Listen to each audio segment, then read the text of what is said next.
Mr. Universe and Mr. America, the world's best built man, and Mr. Olympia and all of those kind of titles. No, but they can apply the same principles.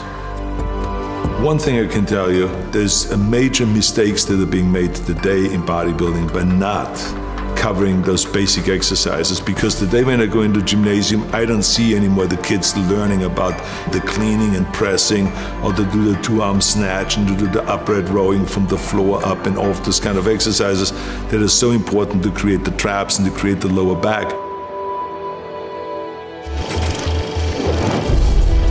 I think that the three exercises for chest that I have always done, the first year when I started training and the last year when I was training, is bench press, incline press in different levels. So to start low, medium and high, and then flies. I mean, to me, the flies was an exercise that gave me the full pectoral muscle development, because I went all the way out and almost hitting the ground.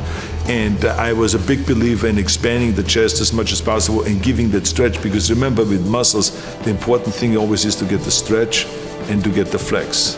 And so to me, that going all the way out with the dumbbells as far as you can to get that stretch, and then to come in and then to have the dumbbells touch and then flex like you're doing the most muscle on top, and then going out again. Those are the kind of exercises to me that were like, you could not replace them with any machine. This was it.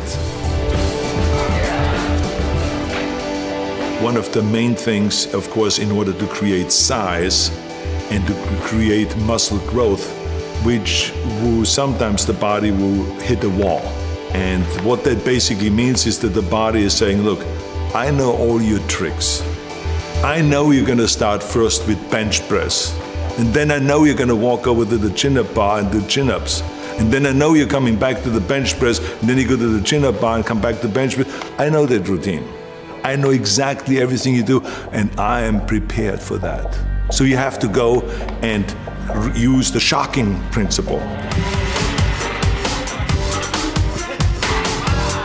The body, and if this chest knows that I'm going to start with 135 and then I go to 225 and do 275, I'm going to go and start now with 315. And I'm going to do 20 reps with 315. And then I'm going to go and have the guys pull off plates.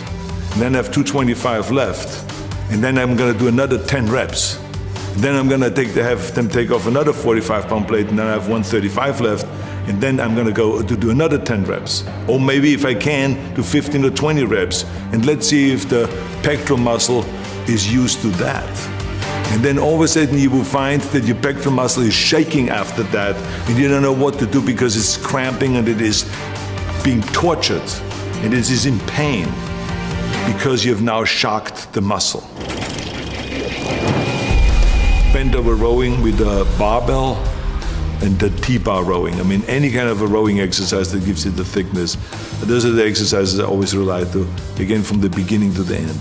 There's a lot of bodybuilders that have a kind of a deficiency when it comes to the lower back and to the striation of the lower back, which you only get from stiff-legged deadlifts and from regular deadlift and from bent over rowing and all the stuff without supporting your chest. You got to let your body free and let the lower back hold you up while you're doing the bent over rowing. And we did like off the bench, balancing on the bench up to 315 pounds bent over rowing, because that's what gave you then that strength in the back and gave you the thickness of the back. Because remember, when you train the back, you need the width and you need the thickness. But you need the thickness on the lower part of the back, you need the thickness on the top of the back and the outer back and then the center back. So you got to train and find exercises for all of those different things.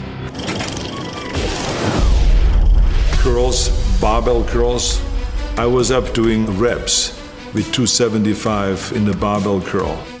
Many times we would start out with a heavy weight, and do just one rep. Then have them pull off plates on the curl, but just enough that they can now do 2 reps. Then pull off plates and do 3 reps, then pull off more plates and do 4 reps after that.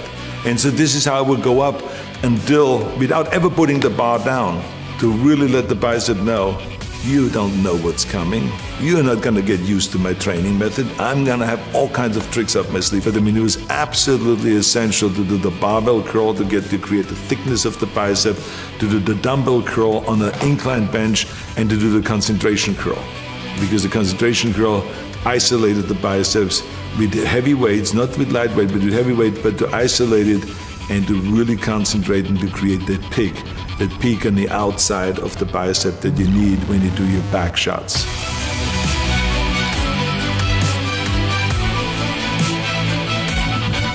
The tricep was narrow bench press, a lot of narrow bench press in the early days, then triceps extensions down, and then overhead tricep extension with one arm and with both arms, and then also tricep extension onto a bar where you let the body, the head go onto a bar and press out in order to use your own body weight. Shoulders, dumbbell presses, barbell presses in the front and in the back.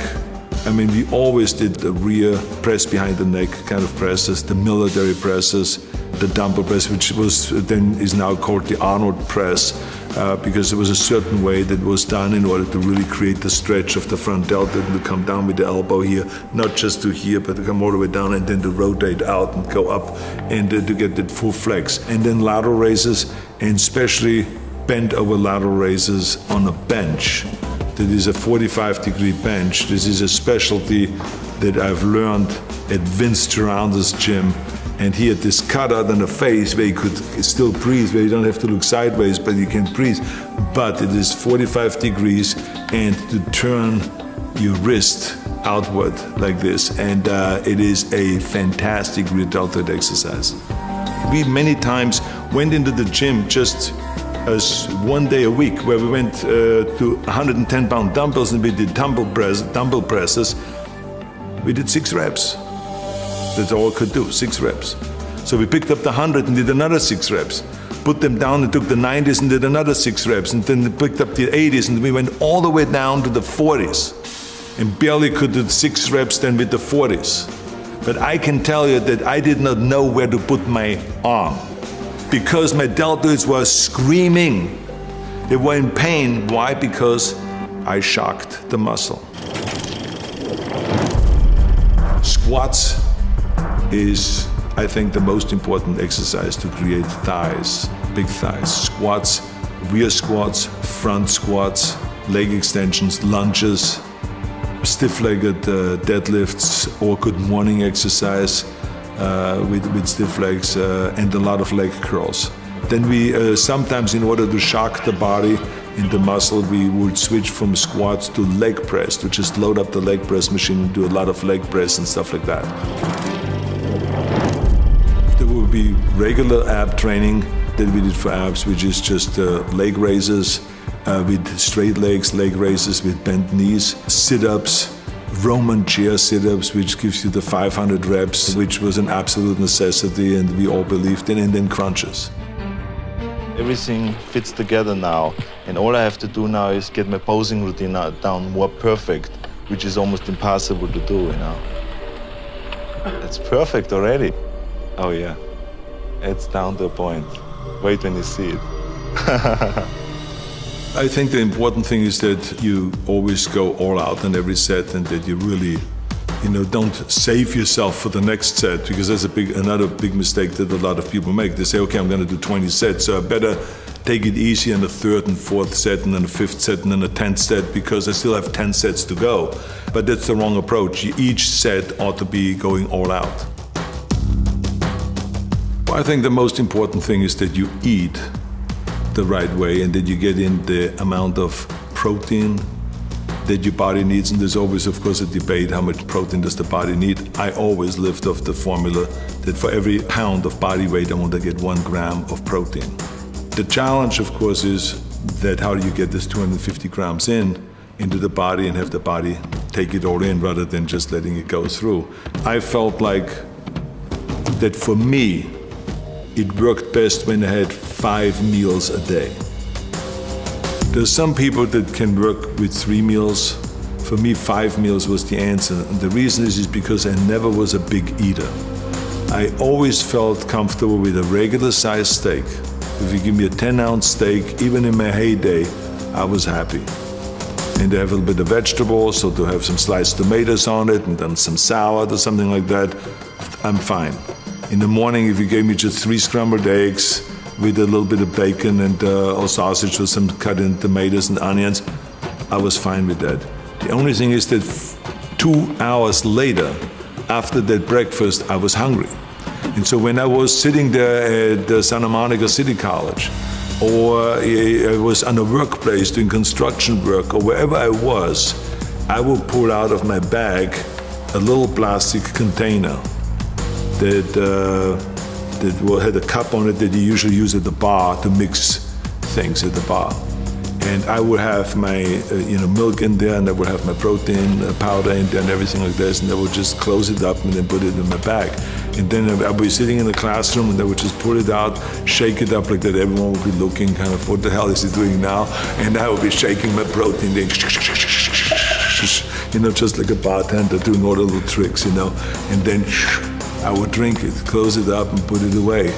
And that to me was the additional kind of 30 grams of protein that I needed at that time. And then I would be, an hour later going to the gym, and then we'll be working out for 2.5 hours, and then we would go for lunch, and there would be a late lunch, and then I would have again a regular steak, and then 2 hours later after that, I would have another one of those protein drinks. So I would have 2 times a day protein drinks. That in order to get the 250 grams of protein, because as I said, it is absolutely essential that we have enough protein so that you can really experience the muscle growth. But we have to recognize that we will not get all of the nutrients, the vitamins, the minerals, and the proteins, and all of the stuff that the body needs just with regular meals. This is why we have supplements, and that's why they are called supplements, because we are supplementing because we don't get enough from regular meals, no matter how healthy and how good you eat. All 3 contestants, Lou Ferrigno, Serge Nubret, and Arnold Schwarzenegger, for a pose down for the final decision for the judges. So now I've built a certain amount of mass during the year, and I have worked now on certain weak points throughout the year. And now with the combination of the diet and of higher repetitions and more exercises and more sets, take that mass and chisel it down and work on the details. And that's why I call the period before competition the most exciting period, because that's where you really have to concentrate, pay close attention to it every day, look at yourself in the mirror in an honest way, and expose your weak points. That motivates you then. That's what makes you train harder. So you got to expose those weak points. But the key thing is to set little goals, to do the training every day, to eat the right way, and you're gonna go and hit those marks. And then you move the bar higher, then you move the bar higher. It is really exciting to do that, and you feel that with hard work, you can achieve the goals and you can become successful.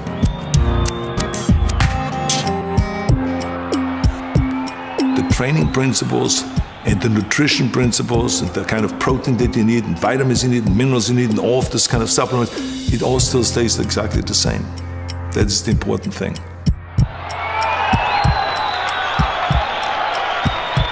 Winner, one and only, Arnold Schwarzenegger.